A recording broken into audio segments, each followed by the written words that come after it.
This is CNN.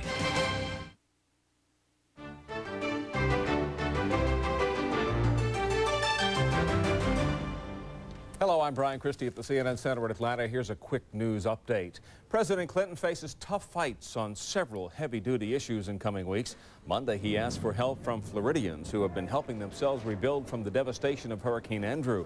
The president checked on rebuilding efforts in Homestead and Florida City, Florida, which suffered the most hurricane damage. Mr. Clinton tried to explain to residents how his free trade and health care reform initiatives, among others, would help them.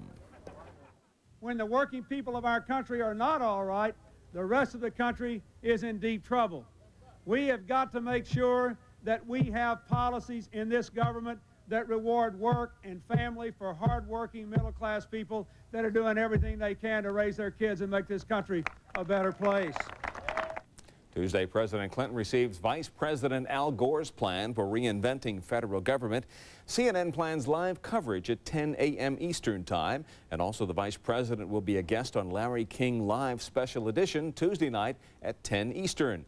Larry King will also be talking to former presidential candidate Ross Perot at 9 o'clock Eastern Time.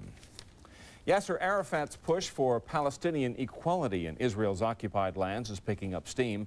The chairman of the Palestine Liberation Organization is in Egypt, the only Arab nation at peace with Israel, also the only one wholeheartedly endorsing a plan that would give Palestinians self-rule in Gaza and Jericho. Tuesday, Arafat meets with President Hosni Mubarak, but Israeli rightists opposed to a peace accord with PLO have threatened a mass protest at Prime Minister Rabin's Jerusalem office. Thousands of supporters of the late Ferdinand Marcos surrounded a plane that brought his body home to the Philippines. The former president's body had been kept in Hawaii, where he died in exile in 1989. His successors have refused to allow a Filipino burial until now. 16 people traveling to the burial ceremony were reportedly hurt when their bus went down a ravine. The Jerry Lewis Labor Day Telethon again raised a record amount for muscular dystrophy. By the close of the 28th annual TV event, more than $46 million, slightly higher than last year's $45.8 million, had rolled in. This year's telethon stressed personal and research success stories in the battle against neuromuscular diseases.